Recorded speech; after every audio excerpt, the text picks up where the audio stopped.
Hello everyone, welcome back to our channel. इस channel पर हम बात करते हैं फिज़िक्स के बेसिक कंसेप्ट्स की और उन्हीं कंसेप्ट को यूज़ करके मेन कंसेप्ट को एक्सप्लेन किया जाता है। तो चैप्टर इलेक्ट्रिसिटी कर रहे हैं हम। इसमें कुछ टॉपिक्स पेंडिंग थे, उनको कवर करेंगे इस वीडियो में। Topics like heating effect of current, what is work, power और उसमें कुछ उनके यूनिट्स में रिलेशन। फर्स्ट स्टार्ट करते हैं heating effect of current. Current के बारे में हमने स्टडी किया था। करंट क्या है? जब भी अगर बैटरी का यूज़ किया जाए, बैटरी के पॉजिटिव टर्मिनल से नेगेटिव टर्मिनल तक जो पॉजिटिव चार्ज मूव करते हैं और उनकी जो डायरेक्शन होती है चार्जेस के मूव करने को ही करंट बोला जाता है, और जिसको कैपिटल आई से डिनोट किया जाता है। चार्ज को स्मॉल क्यू या कैपिटल क्यू से डिनोट किया जाता है। टाइम के लिए टी यूज़ किया जाता है। तीनों की अगर रिलेशन की बात करें तो I equals to Q over T. Charge की डिफाइन होती है, या अगर हम चार्ज की रिलेशन की बात करें Q equal to I T, तो आई के लिए Q equals to Q over T. तो हीटिंग इफेक्ट क्या है? जब भी करंट प्रोड्यूस होगा किसी भी सर्किट में, वहाँ क्या होगा? हीटिंग इफेक्ट प्रेजेंट हो जाएगा। हीटिंग इफेक्ट मीन्स कुछ ना कोई अप्लायंसेस या कोई पार्ट उसका हीटअप शो करने लगेगा। जैसे अगर हम एग्जाम्पल की किसी बात करें, जो बल्ब ग्लो होते हैं वो रीज़न यही है, वहाँ पर हीटिंग इफेक्ट ही प्रोड्यूस होता है। तो हीटिंग के बारे में किसने यहाँ पर स्टेटमेंट दी थी? जाउल ने। तो इसको जाउल्स लॉ ऑफ हीटिंग भी बोला जाता है। What is joule's law? According to this law, heat produced when current is supplied in a circuit is directly proportional to heat जो प्रोड्यूस हुई है किसी भी सर्किट में। कोई सर्किट है, एक पॉजिटिव टर्मिनल है, एक नेगेटिव टर्मिनल है,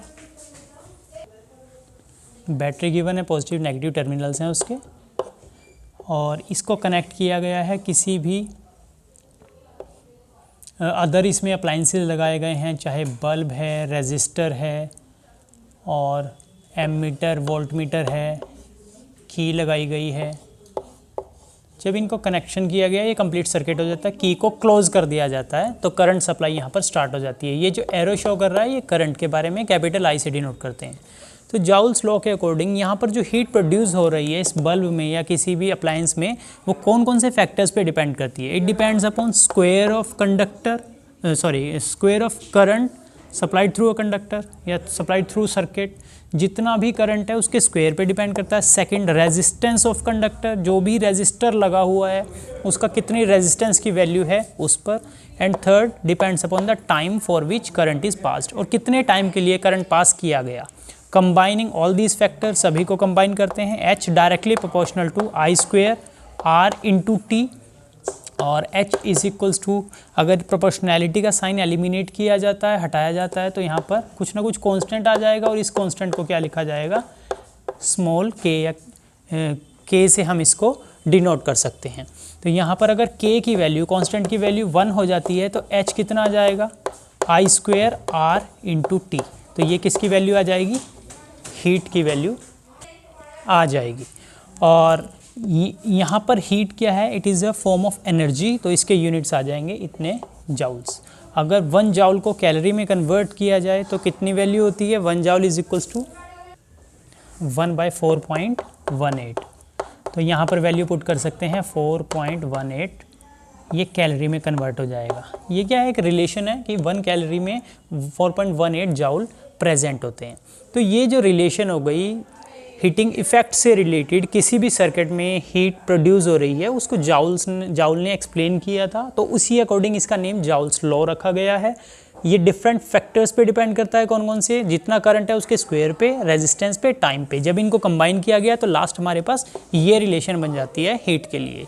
ये भी लिखी हुई है। के को अगर 1 पुट कर दिया जाए, then heat energy is I square R into T. ये रिलेशन आ गई है अगर हमें कभी भी हीटिंग एनर्जी फाइंड करनी है, हीट एनर्जी फाइंड करनी है।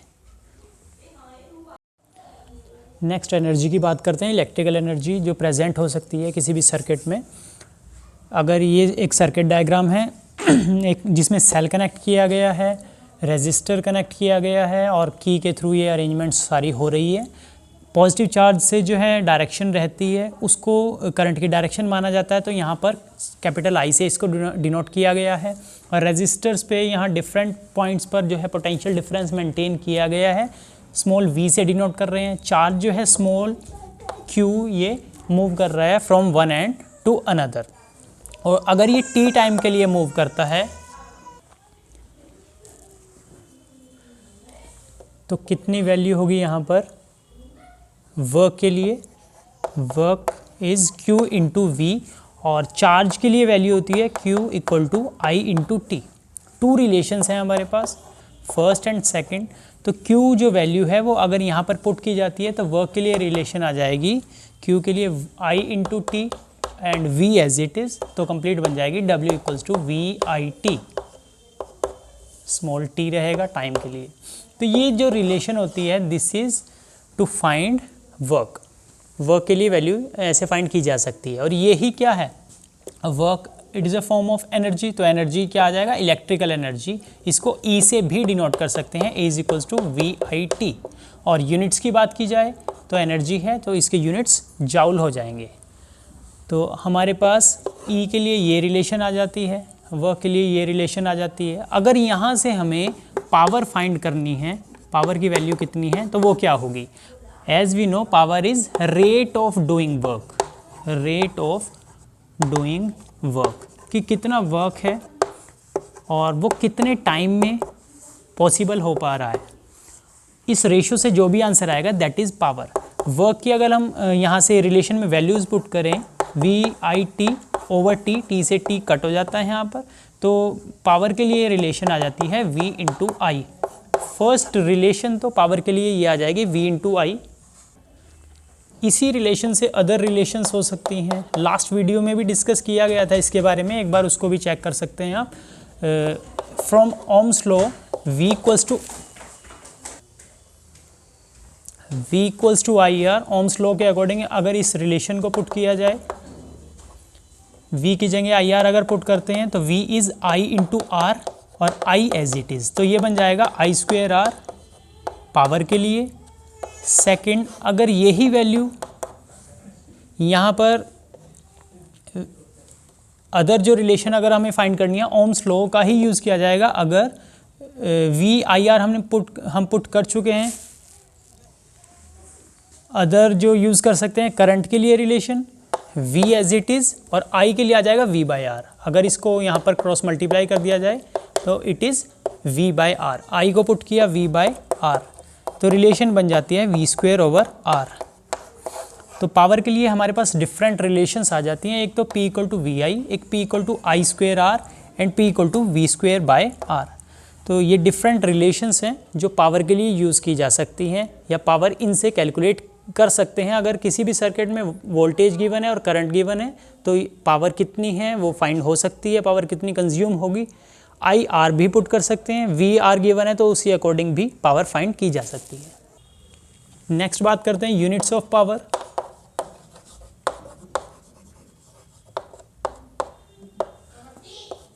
पावर के लिए रिलेशन होती है वर्क डन ओवर टाइम। एक तो यूनिट्स यहीं से बन जाएंगे जाउल पर सेकंड, इसको किस फॉर्म में लिख सकते हैं? जाउल पर सेकंड भी लिख सकते हैं या जाउल सेकंड इनवर्स भी लिखा जा सकता है। These are units for power in SI units, ये एसआई यूनिट्स हैं। पावर के लिए अदर यूनिट्स क्या हो सकते हैं? जाउल के लिए अर्ग्स होते हैं तो अर्ग्स पर सेकंड भी इसके सीजीएस यूनिट्स हो सकते हैं। कुछ इसमें हायर यूनिट्स भी चलते हैं पावर के लिए, तो हायर यूनिट्स क्या होंगे?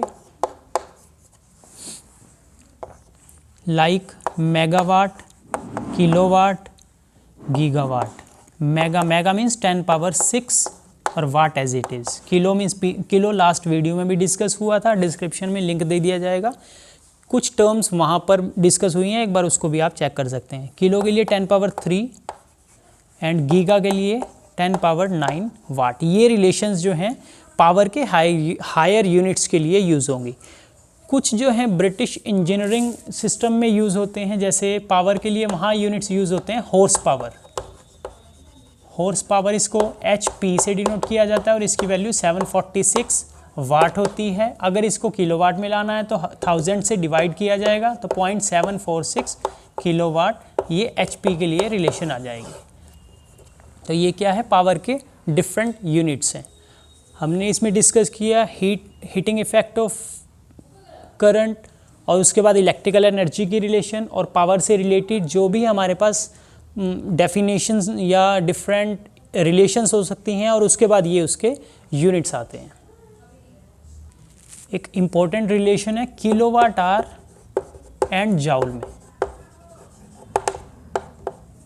Kilowatt hour and joule, joule units होते हैं वर्क के, और ये एनर्जी के लिए भी हो सकते हैं, वर्क के लिए भी हो सकते हैं। किलोवाट आवर जो है वो एनर्जी के लिए है। तो इन दोनों में क्या रिलेशन है, अगर 1 किलोवाट आवर इसको कैलकुलेट किया जाए, किलो मीन्स 1000, वाट तो एज इट इज़ रहेगा, तो 10⁻³ ऐसे लिख सकते हैं, वाट को लास्ट में लिख देंगे। और आवर्स जो है उसको सेकंड में अगर कन्वर्ट किया जाए तो कितना आ जाएगा, 3600 सेकंड। ये आ जाएगा, इसको सॉल्व किया जाए 36 × 10⁻³ × 5 वाट सेकंड, और ये बन जाएगा स्टैंडर्ड फॉर्म में 3.6 × 10⁻6 वाट सेकंड। अब स्टैंडर्ड फॉर्म कैसे बनती है कि 1 डिजिट के बाद डेसिमल आना चाहिए, तो हमने 10 से डिवाइड किया, 10 से मल्टीप्लाई किया, जो डिवाइड वाला 10 था वो डेसिमल बना देगा, 1 डिजिट से पहले पॉइंट लग जाएगा, और जो मल्टीप्लाई में 10 था वो यहाँ पर ऐड हो जाएगा। तो वाट सेकंड को अदर क्या लिख सकते हैं हम, वाट सेकंड जो यूनिट्स हैं वो किसके इक्वल हैं, यहाँ से कैलकुलेट कर सकते हैं। पावर के यूनिट्स क्या होते हैं, इसको अगर क्रॉस मल्टीप्लाई कर दिया जाए तो ये बनेगा P × T वर्क के लिए। पावर के यूनिट्स वाट होते हैं, टाइम के यूनिट्स सेकंड होते हैं, तो वर्क के यूनिट्स जाउल बन जाएंगे। तो वाट सेकंड को जाउल भी लिख सकते हैं। तो this is relation for kilowatt hour and joule, इन दोनों में ये रिलेशन आ जाएगी। Next is application for heating effect. कि जो हीटिंग इफेक्ट की हमने बात की है, किसी भी अप्लायंस में का हीटअप हो जाना, या किसी सर्किट में जब हीट प्रोड्यूस होती है तो उसका कैसे यूज़ किया जा सकता है। फर्स्ट अगर हम बात करें, जैसे बल्ब को ग्लो करवाने के लिए इसका यूज़ किया जाता है। बल्ब, क्योंकि वहाँ पर क्या हो जाता है, जैसे करंट सप्लाई हो रही है किसी भी सर्किट में, तो वहाँ पे जो भी अप्लायंस है वो हीटअप हो जाएगा, और जिसके कारण वो ग्लो करना, या तो वो ग्लो करेगा तो लाइट एनर्जी प्रोड्यूस करेगा, और या फिर वो वहाँ पे क्या होगा, हीटअप हो जाएगा। दोनों यूज़ किसके रहेंगे, हीटिंग इफेक्ट के, लाइट एनर्जी प्रोड्यूस करे या हीट प्रोड्यूस करे। इसके एक तो बल्ब के लिए यूज़ हो जाएगा, और अलग अलग अप्लायंसेज हैं, जैसे हीटर के लिए, ब्लोअर के लिए, इलेक्ट्रिक आयरन के लिए, या गीज़र के लिए। ये सभी जो अप्लायंसेज हैं वो हीटिंग इफेक्ट पे ही वर्क करते हैं। एक फ्यूज़ यूज़ होता है अप्लायंस। फ्यूज़ क्या है, एक स्मॉल डिवाइस है जो सर्किट में जब भी शॉर्ट सर्किट या ओवरलोडिंग हो जाती है उसको स्टॉप करने के लिए, शॉर्ट सर्किट एंड ओवरलोडिंग, इनके लिए यूज़ किया जाता है फ्यूज़। फ्यूज़ क्या करता है, एक ऐसा डिवाइस है, इसके अंदर एक वायर लगी होती है, मेटल वायर, और ऐसा है जो एक टाइम पे मेल्ट हो जाती है। इसका मेल्टिंग पॉइंट लेस होता है। जैसे ही किसी भी सर्किट में जो है अप्लायंसेस ओवरलोड, ये शॉर्ट सर्किट कर दें या ओवरलोड हो जाए, इसके बारे में अभी डिस्कस करेंगे। जब भी ऐसा होगा, यहाँ पर ये जो वायर है फ्यूज़ की मेल्ट हो जाएगी और ये ब्रेक हो जाएगा, यहाँ से सप्लाई जो है ब्रेक हो जाएगी। तो क्या होगा, करंट सप्लाई स्टॉप हो गई, तो कोई भी अप्लायंस वर्क नहीं कर पाएगा। और इसको कहाँ पे यूज़ किया जाता है, इसको मेन पावर सप्लाई में यूज़ किया जाता है, ताकि कहीं पर भी शॉर्ट सर्किट या ओवरलोडिंग हुई है तो ये उसको मेल्ट करके वायर को ब्रेक कर दे, और जिसके कारण जो है करंट सप्लाई ही स्टॉप हो जाए। शॉर्ट सर्किट क्या है, शॉर्ट सर्किट व्हेन हमारे पास जो है डिफरेंट जो है वायर्स प्रेजेंट होती है किसी भी सर्किट में। कौन कौन सी, first one is live wire, second is neutral wire, and third is earth wire. Live wire, ये फेज वायर भी इसको बोला जाता है। यहाँ पर जो है करंट बहुत ज़्यादा प्रोड्यूस होता है, न्यूट्रल में करंट ज़्यादा प्रोड्यूस नहीं होता। अर्थ वायर जो अर्थ से कनेक्टेड होती है। अर्थ वायर का यही यूज़ है, जब भी किसी बिल्डिंग में या कोई भी जो कंस्ट्रक्शन साइट है वहाँ पर ज़्यादा अगर नेचुरल लाइटनिंग के कारण या किसी भी वे में अगर बिल्डिंग में जो है करंट वहाँ पे पॉसिबल हो जाता है, पहुँच जाता है, तो क्या होगा, उसको डिस्चार्ज कर देता है अर्थ की तरफ। अर्थ में जाने को ही अर्थिंग बोलते हैं, और इसका नेम है अर्थ वायर। अर्थिंग इस प्रोसेस को बोलते हैं कि जब भी जो चार्जेस हैं वो अर्थ में सप्लाई कर दिए जाए। और इसके सिंबल की बात करें तो एक लॉन्गर लाइन, फिर शॉर्टर शॉर्टर शॉर्टर, इस टाइप से जो लास्ट होगी ये क्या होगा, ये अर्थ का सिंबल होता है। ओवरलोडिंग क्या है, अगर कोई भी सॉकेट है उसमें बहुत सारे जो हैं अप्लायंसेस या बहुत सारे प्लग इंसर्ट कर दिए जाए, कोई भी बोर्ड है, इलेक्ट्रिकल बोर्ड है, उसके अंदर अगर बहुत सारे प्लग लगा दिए जाएँ एक टाइम पे ही, कि बल्ब का भी इसी में प्लेस कर दिया, स्विच फैन का भी, या टीवी का, या और जितने भी अप्लाइंसेस सभी को अगर एक ही बोर्ड में अप्लाई कर दिया जाए तो वहाँ पे ओवरलोडिंग हो जाती है, ओवरलोड हो जाता है वो। तो इसी टाइप ये ओवरलोडिंग में भी क्या होगा, हमें फ्यूज़ यूज़ करना पड़ेगा, शॉर्ट सर्किट में फ्यूज़ यूज़ करना पड़ेगा, और ये क्या करेगा, यहाँ पे मेल्ट कर देगा वायर को, और ये क्या हो गया, एक हीटिंग इफेक्ट ही तो हो गया। यहाँ जैसे ही थोड़ा सा टेम्परेचर हाई होने लगेगा ये वायर मेल्ट हो जाएगी, तो ये बाकी अप्लायंसेस को ख़राब होने से बचा लेगी। These are the application for heating effect of current. Okay, आज की वीडियो के लिए इतना ही। अगर इसी टाइप से और इजी एक्सप्लेनेशन आप चाहते हैं तो वीडियो को ज़रूर सब्सक्राइब करें और लाइक और शेयर ज़रूर करें। कोई डाउट है तो कमेंट करें। Thank you very much.